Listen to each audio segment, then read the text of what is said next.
Hello, what is up mga ma'am, sir, ma'am? Ako po si Ralph Cifra, isang visual artist from Manila, Philippines, and today we are going to custom repaint the Teenage Mutant Ninja Turtles NECA action figures. So first step, mag-apply tayo ng Boss-Knee number 1-in-1 flat clear so that we will have an adhesive surface so that our paints will stick to the figure. And then after that, we are going to use heavy green and phthalo green. We will mix that and then magpe-paint tayo ng mga dark areas. So, ang technique natin dito, dark to light. Yun yung execution ng paint natin dito. Dark paints muna dun sa mga crevices ng mga muscles. Tapos, highlights 1 and then highlights 2 and then highlights 3 and then line art. So, yun yung process natin dito to create the comic book style of repaint.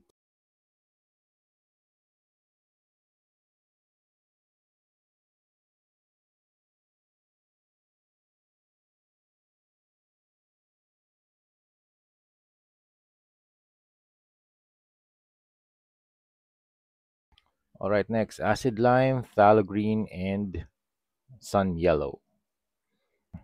Thank you very much, Hero Paints, for sponsoring this video.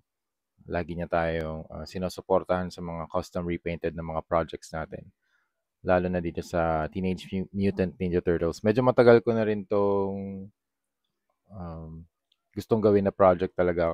Medyo mahirap lang maghanap ng stocks nito kasi this is the Mirage version. Yung lahat na bandana nila color red.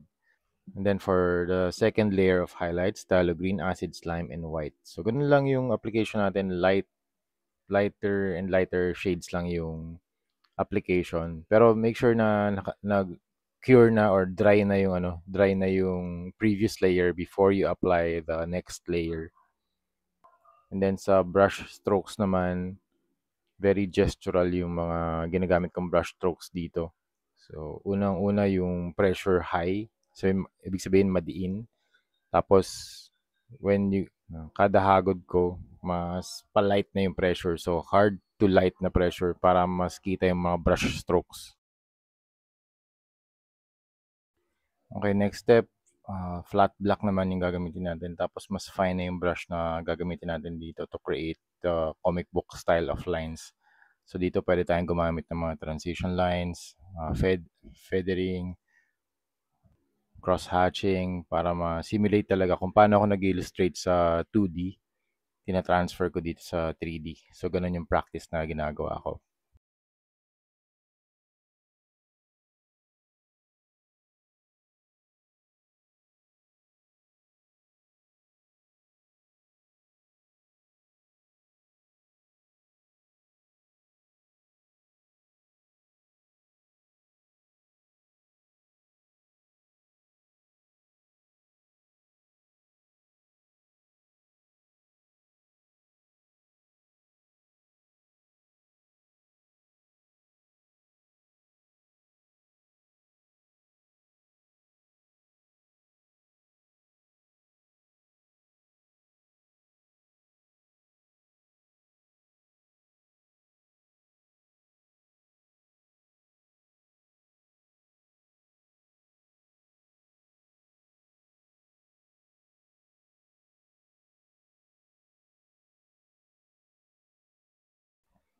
And there you have it. Tapos na ating NECA Teenage Mutant Ninja Turtles action figures na custom repaint. So we have Raphael, Michelangelo, Donatello, and Leonardo. Tama ba? Leonardo, Maki, Raph, and Donnie. Tama.